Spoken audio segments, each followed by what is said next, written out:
ሰላም ጤና ይስጥልን ውድ የማዕደ ዜና ተከታታዮች ኢትዮጵያውያን ኤርትራውያን በአገር ውስጥ ያላችሁ ከአገር ውጭ ያላችሁ ሁላችሁም በያላችሁበት ሰላምታዬ ይድረሳችሁ። እንዴት ናችሁ? ደህና ናችሁ ወይ? ቤተሰቦች፣ ልዩ ኃይሎች አባሎች ሁላችሁንም ሰላም ብያለሁ። እነሆ በዛሬው ዕለትም አዳዲስ መረጃዎች አሁን የደረሱን ስላሉ እነሱን ባጭሩ አሰማችኋለሁ ማለት ነው። ተመልካቾቻችን አድማጮቻችን እንደተለ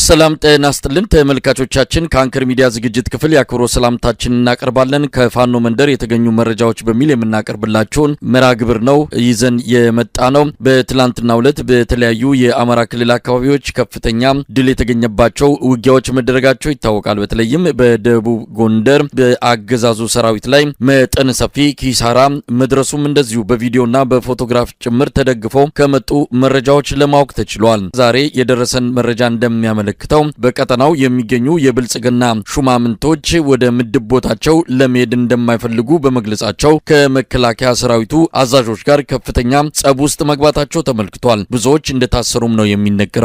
ድሉን መነሻ አድርገን ከድሉ በኋላ የተከሰቱ አንዳንድ ጉዳዮችን ይዘን በዛሬው ዕለት የተከሰቱ የተለያዩ የአውደ ውጊያ ውሎ መረጃዎችን አንድ ላይ አድርገን ወደ እናንተ መረጃዎችን ልናካፍል ተዘጋጅተናል። ከዘውትር ተሳታፊያችን ጋር ነው መረጃዎቹን ወደ እናንተ የምናደርሰው። አብራችሁ እንድትቆዩ ግብዣችን ነው። ወደ አንተ እመጣለሁ። እስቲ ስለ ትላንቱ ድሎች የተወሰኑ ሐሳቦችን እናንሳ። ትላንት እንዴት ነበረ?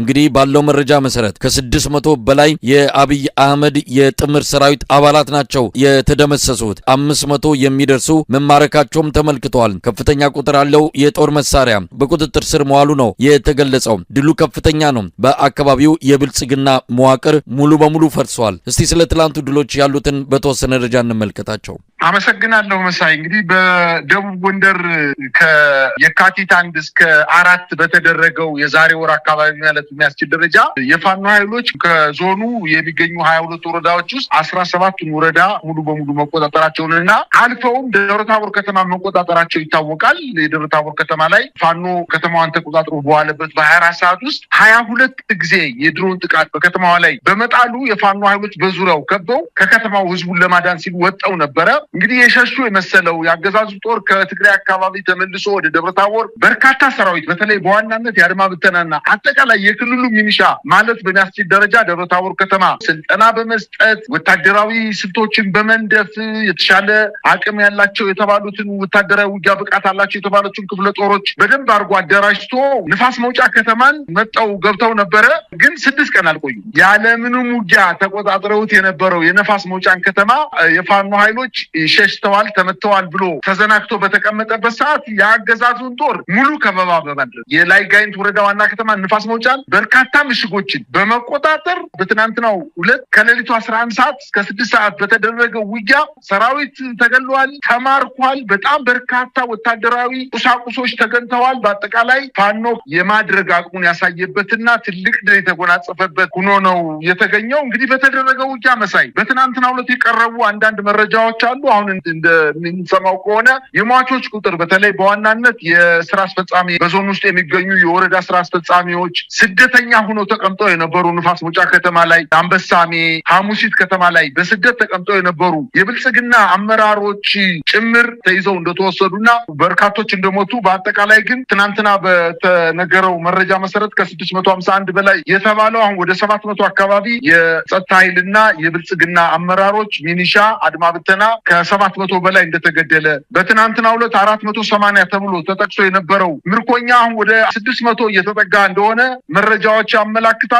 በርካታ ድሽቃዎችን፣ ሞርተሮችን፣ የክላሽ 1104 የክላሽ መሳሪያዎችን መማረክ መቻላቸውንና ለሚኒሻው፣ ለአድማ ብተናው፣ ለብልጽግና አመራር፣ ለመከላከያ ሰራዊቱ ተተኳሾችን፣ ምግቦችን የጫኑ 15 ወታደራዊ ፓትሮሎችን የፋኖ ኃይሎች በእጃቸው ማስገባታቸውንና ወዲያውኑ ዘዋቸው እንደሄዱ እንዲሁም 20 29 ሌሎች ተሽከርካሪዎች ወታደራዊ ተሽከርካሪዎች ነው ከፓትሮል የተሻለ ትልልቅ አይሱዞች የመከላከያ መኪኖች በፋኖ ቁጥጥር ስር መግባታቸውን ከግማሽ ሚሊዮን በላይ የሚገመት ተተኳሽ በውጊያ ብቻ መማረክ መቻላቸውን 64 መገናኛ ሬዲዮዎችን መማረካቸውን ከ500 በላይ የእጅ ቦምቦችን መማረካቸውንና በአጠቃላይ በትናንትናው ዕለት በተደረገው ውጊያ የሚያስደንቅ ድል እንደተገኘና የብልጽግና አመራሮች ከ4 ቀንና ከ5 ቀን በፊት በከተማዋ ህብረተሰቡን በግድ ስብሰባ አዳራሽ ውስጥ አስገብተው ብልጽግና ይመረጣል፣ ጽንፈኞችንም ከቀጠናችን እናጸዳለን፣ የምርጫ ምልክታችን የስንዴ ነዶ ነው ብለው ህብረተሰቡን በግድ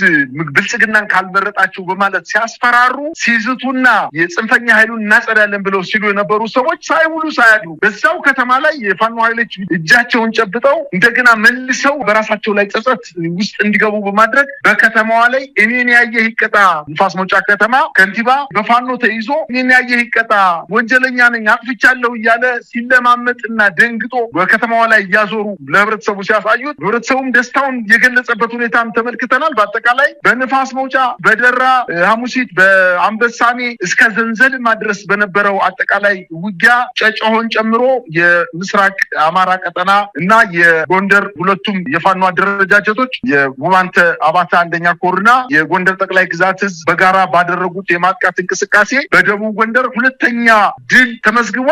ያገዛዙ ጥምር ጦር በዛ ዞን ከፍተኛ ሽንፈት ነው የደረሰበት። ነገር ግን አሁን እንደገና ያንን አካባቢ መልሶ ለመቆጣጠር በአካባቢ ላይ ከባድ መሳሪያዎችን በመተኮስ ፋኖ ኃይሎችን ለመምታት ጥረት እያደረገ ነው። ነገር ግን የፋኖ ኃይሎች ስንቅ እና ምርኮ ይዘው በተለይ የብልጽግና አመራሮች በደራ ወረዳ የአንበሳሜ እና የሐሙሲት አመራሮችን የወረዳው ዋና አስተዳዳሪ እንዲሁም የሐሙሲት ከተማ ብልጽግና ጽሕፈት ቤት ኃላፊ የአንበሳሜ ከተማ አመራሮችን የሻለቃ አዛዦችን ጨምሮ ከ50 በላይ የጸጥታ ኃይሎችን በዛች ከተማ ብቻ በተደረገው ውጊያ ደምሰውታል። በስደት የነበሩ ባህር ዳር ከተማ ላይ ከዛሬ ወር በፊት የአካባቢው መቆጣጠሩን ተከትሎ ሸሽተው ባህር ዳር የነበሩ የደራ ሐሙሲት ወረዳ አመራሮች በመከላከያ ሰራዊት በግድ ወደ ወረዳችሁ ትሄዳላችሁ በማለት እምቢ ብለው መልቀቂያ ጠይቀው አንሄድም ቢሉም ነገር ግን መልቀቂያ በዚህ ጊዜ መጠየቅ አትችሉም ከምርጫ በኋላ ነው በማለት በመከላከያ እና በአድማ ብተና ኃይሎች ታጅበው ደራ ሐሙሲት አንበሳሜ ከተማ ከገቡ በኋላ 24 ሰዓት ሳይቆዩ የፋኖ ኃይሎች በፈጸሙት ጥቃት የአድማ ብተና አዛዦች፣ የሚኒሻ አዛዦች፣ የብልጽግና አመራሮች ከ50 በላይ የሚገመቱ በውጊያው መገደላቸውንና በርካቶችን ደግሞ ይዘዋቸው ወደ ዋና ቀጠናቸው መሄዳቸውን ነው መረጃዎች የሚያመላክቱት። መሳይ እንግዲህ ይሄ ድል ከተገኘ በኋላ በርካታ ነገሮችን እየሰማን እንገኛለን። በተለይ የመከላከያ ሰራዊቱ አዛዦች ከፖለቲካ አመራሮች ጋር ብዙ ግጭት ውስጥ እየገቡ ነው ያሉት። መተማመን የጠፋበት ሁኔታ ነው ያለው። እንግዲህ ተወስደው በፋኖች የሚገኙት በተለያየ መልኩ ከአካባቢው የተሰወሩትን የማፈላለግ ብሎም ወደ ምድብ ቦታቸው አንሄድም የሚሉትን ጭምር መከላከያ ሰራዊት እያደነ ወደ ቦታቸው እንዲመለሱ ካልሆነም እንደሚታሰሩ እያስፈራራ እንደሚገኝ ነው። እስቲ ምንድነው ያለው? እዛ ያለው ብልጽግና መዋቅር ፈርሷል። እንግዲህ መከላከያ በጉልበት ለማጽናት የሚሄደው ርቀት በራሱ መከላከያ ሰራዊቱን ኪሳራ ላይ እየጣለው እንዳለ ነው እያየን የምንገኘው። ምንድነው የሆነው ከዛ በኋላ? መሳይ ታስታውስ ከሆነ የዛሬ ወር ከየካቲት 1 እስከ 4 በተደረገው የዞኑ አጠቃላይ የፋኖ ኃይሎች ጥቃት ሲሰነዝሩ አብዛኛው በተለይ የ17ቱ ወረዳ አመራር የሚኒሻ ኃላፊዎች፣ የአድማ ብተና ኃላፊዎች ደብረታቦር ከተማና ባህር ዳር ከተማ ነው የከተሙት። ቤት ተከራይተው ሰላማችንን አግኝተናል ከእንግዲህ በኋላ ወደዛ ወረዳ አንሄድም ብለው ተቀምጠው ባለበት ሰዓት ከየተከራዩት ቤት አድኖ በስልካቸው በሌላም በስለላም ከያዟቸው በኋላ አፍነው ሊወስዷቸው ሲሉ እኛ አንሄድም፣ በፍጹም ወደዛ አካባቢ አንሄድም፣ መጀመሪያ እኛ እንድንሄድ ከፈለጋችሁ መከላከያ ልካችሁ አካባቢውን አጽዱልን፣ ከዛ በኋላ ነው ህብረተሰቡ የምናስተዳድረው ብለው ጥያቄ ቢያቀርቡ ጥያቄያቸው ተሰሚነት አላገኘም። ከምርጫ በኋላ ነው መልቀቂያ ብትጠይቁ የምንወስዳችሁ፣ ስለዚህ መሄድ አለባችሁ ተብለው ሂደው ተገለዋል፣ ሙተዋል። ይሄንን ያዩ ቀሪዎቹ በተለይ ደብረታቦር ከተማ ላይ የነበሩ የሌሎች ወረዳዎች እስካሁን ድረስ ያልተለቀቁ በርካታ ወረዳዎች አሉ።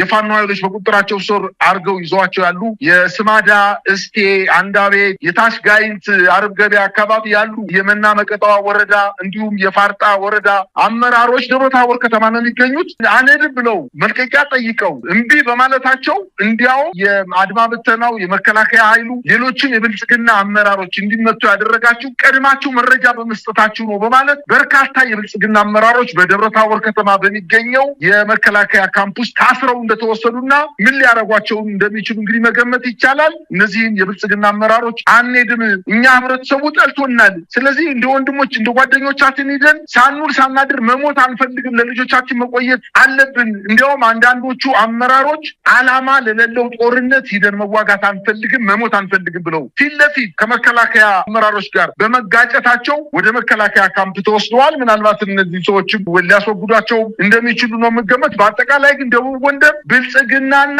መከላከያው ለሁለት ተከፍሎ ከፍተኛ ቁርቋሶ ውስጥ እንደገባና ግጭቶች ሊከሰቱ እንደሚችሉ የአድማ ብተናውም እንዲሁ እኛን ወደፊት አስቀድማችሁ ወስዳችሁ በተለይ በአንበሳሜ ከተማ፣ በሐሙሲት ከተማ እንዲሁም በንፋስ መውጫ ከተማ አብዛኛው እንዲገደል ወይም እርምጃ እንዲወሰድበት የተደረገው የአድማ ብተና ኃይሉ ነው። መከላከያው ከኋላ ሆኖ የከባድ መሳሪያ ሽፋን ሲሰጥ ብቻ እንደነበርና እኛን ለመስዋዕትነት አጋልጣችሁ ሰጣችሁናል በማለት ከመከላከያው ጋር ፍጥጫ ውስጥ እንደተገባ፣ የሚኒሻ ኃይሉ ደግሞ በተለይ ደብረታቦር ከተማ ለተከታታይ 15 ቀን ስልጠና ከወሰደ በኋላ ወደ ነፋስ መውጫ በመከላከያ ታጅቦ የሄደው ሚኒሻ አንዋጋም ብሎ ከነመሳሪያው ወደ ፋኖ ኃይሎች መቀላቀሉና አብዛኛው ደግሞ ወደ የቤተሰቡ ወደ የተወለደበት አካባቢ ጠፍቶ እንደሄደ ነው መረጃዎች እያመላከቱ የሚገኙት። በአጠቃላይ ግን ደቡብ ጎንደር ላይ ያሉ አመራሮች ከባህር ዳር ታፍነው ከደብረታቦር ታፍነው በግዴታ የምርጫ ቅስቀሳ ማድረግ አለባችሁ፣ እኛ ሽፈን እንሰጣችኋለን፣ መከላከያው አለላችሁ እያለ ነገር ግን በዚህ በ3 ቀናት ውስጥ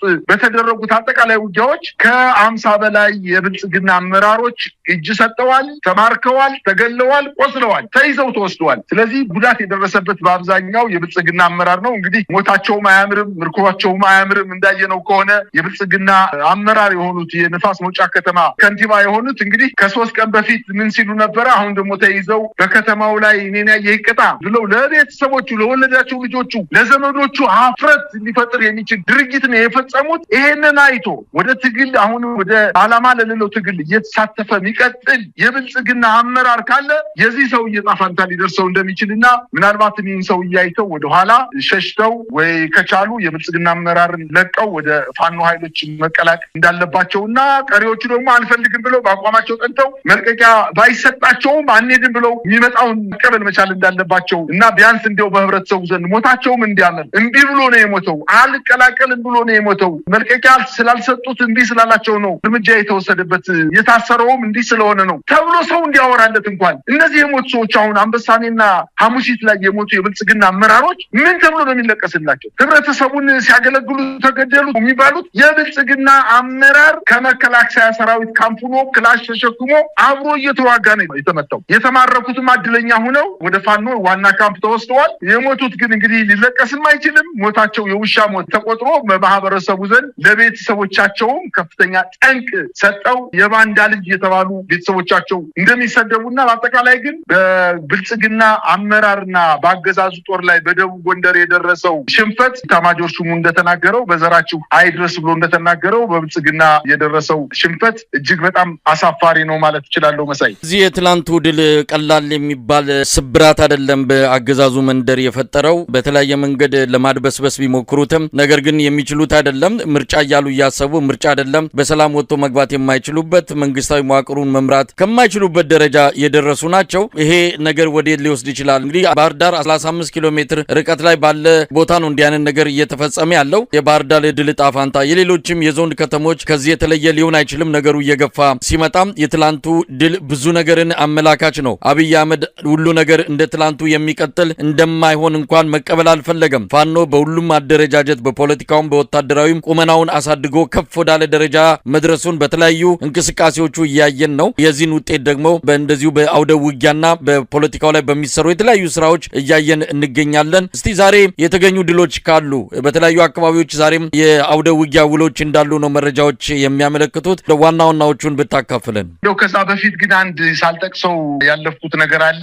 ባለፈው የዛሬ ወር ውጊያ በንፋስ መውጫ እና አጠቃላይ 17 ወረዳዎችን ሲቆጣጠሩ ንፋስ መውጫ ላይ በ3 አቅጣጫ ያገዛዙን ጦር ለመምታት የፋኖ ኃይሎች ወደ ከተማዋ ሲገቡ የከተማዋ ብልጽግና አመራር ወታደራዊ ኃላፊዎች የሚኒሻ ኃላፊዎች እንዲሁም የአድማ ብተና ኃላፊዎች ጨጨሆ በተባለው አካባቢ ነው አምልጠው ወደ ጋሸና መስመር የሸሹትኝ። የፋኖ ኃይሎች ንፋስ መውጫ በአራቱም አቅጣጫ ሌሊቱን ከበው ከተማዋን ምንም አይነት መውጫ መንገዶችን በሙሉ ዘግተው በተለይ ወደ ጎንደር መውጫ፣ ወደ ወልዲያ መውጫ፣ ወደ ጨጨሆ መውጫ እንዲሁም ወደ ታችኛው ባሉት አራቱም መውጫዎች ላይ ዘግተው ውጊያውን ካሸነፉ በኋላ የብልጽግና አመራሮች አንዳንዶቹ በቤተ ክርስቲያን ራሳቸውን እንደው ደብቀው ነው የተገኙት። አንዳንዶቹ ደግሞ በግለሰብ ኩሽና ቤት የዱቄት መጋዘን ውስጥ ገብተው ነው የተገኙት። ከዚህ የበለጠ ውርደትና ሽንፈት የት አለ? በአጠቃላይ እየተደረገ ያለው ውጊያ ከደብረ ታቦር ነፋስ መውጫ ወልዲያ ዋናው መንገድን ዘግተዋል። ከደብረ ታቦር በጋሳይ በኩል እስቴ መካነ ኢየሱስ ባህር ዳር ወደሚወስደው መንገድ እሱም ተዘግቶ ነበረ። በሶስተኛ ደረጃ ከባህር ዳር ሐሙሲት፣ አንበሳሜ፣ ደራ፣ መካነ ኢየሱስ መንገድ ተዘግቶ ነበረ። እነዚህ ትልልቅ መንገዶች ዋና የአስፋልት መንገዶችን ዘግተው የአገዛዙ ጦር ምንም አይነት መፈናፈኛ እገዛ እንዳያደርግ ከባህር ዳር ከተማ ተጨማሪ ኃይል እንዳይመጣለት ሐሙሲትና ዘንዘልማ ላይ የሌሎች ኃይሎች ቆርጠው መከላከያ ሊመጣ ሲል እዛ አካባቢ ውጊያ በመክፈት ንፋስ መውጫ ላይ ያለውን ኃይል ሙሉ በሙሉ ደምስሰውታል። በአጠቃላይ የፋኖ የውጊያ የማድረግ አቅም የታየበት ነው ማለት ይቻላል። ነገር ግን አሁንም የአገዛዙ ጦር መሳይ ከስህተቱ ከሽንፈቱ አሁንም መማር አልቻለም። በወልዲያ ከተማ ዛሬ ከወልዲያ ከተማ በመውጣት የፋኖ ኃይሎችን ይዞታ ለመቆጣጠር ከወልዲያና መርሳ አቅጣጫ ድሮን፣ የከባድ መሳሪያዎችን፣ ታንኮችን፣ ትልልቅ መድፎችን፣ ቢኤም የሚባሉትን ዙ 23ቶችን ይዘው መርጦን ለመቆጣጠር ጥረት ያደረገው የአገዛዙ ጦር የፋኖ ኃይሎች በተለይ የመቶኛ ተብሎ የሚጠቀሰው ኮር 11ኛና 35ኛ ክፍለ ጦር መሽጎ በመጠበቅ የመጣውን የአገዛዙን ጦር ክፉኛ መቶ መልሶታልኝ። በአጠቃላይ በዛ በወልዲያ ዙሪያ እየተደረገ ያለው ውጊያ አሁንም አቅጣጫው የሰፋ የፋኖ ኃይሎች የማጥቃት አቅማቸውን ያሳዩበትና በተለይ የአገዛዙ ጦር የፋኖ ኃይሎች ጥቃት በሚሰነዝሩበት ጊዜ ከወልዲያ ከተማ ጎንደር በርና ሼህ መሐመድ አላሙዲ ስቴዲየም ላይ በመሆን ከባባድ መሳሪያዎች የወልዲያ ዙሪያ የሚገኙ ቀበሌዎች ላይ መድፍና ዙ 23ቶችን እየተኮሰ እንደሚገኝና ይህን ያደረገበትም ዋነኛ ዓላማ የፋኖ ኃይሎች የማድረግ አቅማቸው እየጨመረ ስለመጣ የአገዛዙ ጦር መርጦን ለመቆጣጠር ከወልዲያ ከተማና ከመርሳ የወጣው ኃይል ተመቶ በመመለሱ ምክንያት ተከታትለው መጠው ወልዲያን ይዟቷል በማለት ለማስፈራራትና ምናልባትም የፋኖ ኃይሎች ወደ ከተማው እንዳይገቡ ለማድረግ ዝም ብሎ ውድንብሱን እየተኮሰ ነው እየዋለ ያለው። እንግዲህ በተመሳሳይ በመቄት ወረዳ አግሪትና ደብረዘቢጥ አካባቢ አሁንም የከባድ መሳሪያ ተኩስ እየተደረገ እንደሆነና የአገዛዙ ጦር የተነጠቀውን በተለይ ከደብረታቦር ወልዲያ መስመር ያለውን ዋና የአስፋልት መንገድ የምስራቅ አማራንና የማካከለኛው አማራን የሚያገናኘው ዋናው የአስፋልት መንገድን ለማስለቀቅ በከፍተኛ ደረጃ ሰራዊት አደራጅቶ የከባድ መሳሪያ ጥቃት የከፈተ ቢሆንም እስካሁን ድረስ ምንም ፈቅ ያለ ነገር ማግኘት አለመቻሉንና የፋኖ ኃይሎች በደንብ ተደራጅተው ውጊያ የገጠሙት መሆኑንና በአጠቃላይ በሽንፈት እየተጠናቀቀ የመጣ ይመስላል የደቡብ ጎንደሩ ውጊያ ማለት ይችላሉ። መሳይ እንግዲህ ብዙ ነገሮችን እየሰማን እንገኛለን። አብይ አህመድ በኤርትራ ላይ ጦርነት ለመክፈት የተሰናዳ ነው በሚባልበት በዚህ ወቅት ላይ የተፈጠረው ዓለም አቀፍ ክስተት በተለይ መካከለኛ ምስራቅ ላይ ያለው ሁኔታ ብዙም ሐሳቡን የጦርነት ረሃቡን ጥሙን እንዳይቆርጥ አድርጎታል። ምክንያቱም የነዳጁ ጉዳይ ጦርነት ለማከናወን በማያስችል ሁኔታ የመከላከያ ሰራዊቱን እንቅስቃሴ ገትሮ አስቆሞ እንደያዘው ነው የሚነገረው። በዚህም በአማራ ክልልም ሆነ በኦሮሚያ የሚያደርገውን ወታደራዊ እንቅስቃሴ ከፍተኛ ችግር እየፈጠረበት እንዳለ ሰራዊት ለማጓጓዝ የሚጠቀምበትን ነዳጅም ጭምር በቀላሉ እንደበፊቱ ለማግኘት የሚያስችል ሁኔታ እንደሌለ እየተነገረን ያለው ምንም እንኳን አሁን በአዋጅ ደረጃ ወይም በመመሪያ ደረጃ የነዳጅ ስርጭቱ ትኩረት ለጸጥታና ደህንነቱ እንዲሆን የሚያስችል መመሪያ ቢያወጣም በዛን ተከትሎ የሚመጣው አጠቃላይ የኢኮኖሚ ቀውስና የህዝቡ ቁጣ ሌላ ፈተና ሆኖበት ሊመጣ እንደሚችልም የሚጠበቅ ነው። ለማንኛውም ለአብይ አህመድ ጊዜው ጥሩ አይደለም። በየአቅጣጫው የመጣበት በሀገር ውስጥም ሆነ በዓለም አቀፍ ደረጃ እየመጣበት ያለው ጫና እንግዲህ በአገዛዙ እድሜ ላይ ውሳኔ እንዲወሰንና ነገሮች ከቁጥጥር ውጭ ከመውጣታቸው በፊት አጠቃላይ የሆነ የሽግግር ስርዓት እንዲመጣ በማድረግ አሊያም ደግሞ በኃይል ተገፍትሮ እንደ ሌሎቹ አምባገነን አገዛዞች ከቤተ መንግስት ተፈናቅሎ የሚወጣበት ጊዜ ሩቅ እንደማይሆን ተስፋ የሚደረግ ይሆናል። ለማንኛውም ለመረጃዎቹ በጣም አመሰግናለሁ። በነበረን ቆይታ ስለ ፋኖ የተለያዩ መረጃዎችን ያካፈልከን እግዜር ይስጥልን። መልካም ምሽት። እኔም አመሰግናለሁ መሳይ።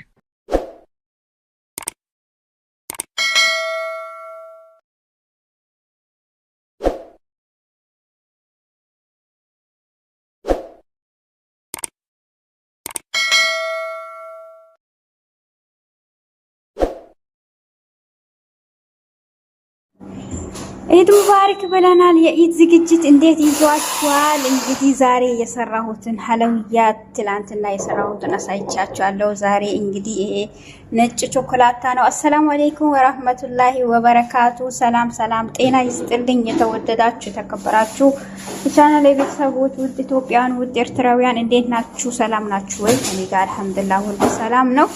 እንግዲህ ሐለውያት ዝግጅት ላይ ነኝ። ኢድ ሙባረክ በድጋሚ ብያለሁ። ኢድ እንዴት ይዟችኋል? እንግዲህ ይሄን መሰለ ቆንጆ ሐለውያት አዘጋጅቻለሁ ማለት ነው። በዚህ እንግዲህ ይሄ በዚህ ያው ጌጥ ለማውጣት ነው። ይሄ ካካው ነው። በዚህ ያርኩ እንግዲህ በዚህ አርጌ ነው። በዚህ ኮራውን ከሰራሁት በኋላ ብስኩት ነው። ብስኩቱን ፈጭቼ እናም ደግሞ በዚህ ጆስን ፈጭቼ ባህል በኋላ እና እንትን አርጌ ነው የሰራሁት ማለት ነው። ይሄን የመሰለ ሐለውያት ሰርቻለሁ። እውነት ለመናገር በጣም ቆንጆ ነው፣ አስደስቶኛል። ሴትያ ራሱ ተደስታለች ማለት ነው። ከቤት ይመጣል ግን ነገር ግን እሷ እኔ የምሰራውን ስለምትፈልግ ራሴን ለማሞገስም ሳይሆን እውነት ለመናገር በየአመቱ እኔ የምሰራውን ነው የምትፈልገው ማለት ነው። ሴትያ ትንሽ ሾክ ያለው ለዛ ነው።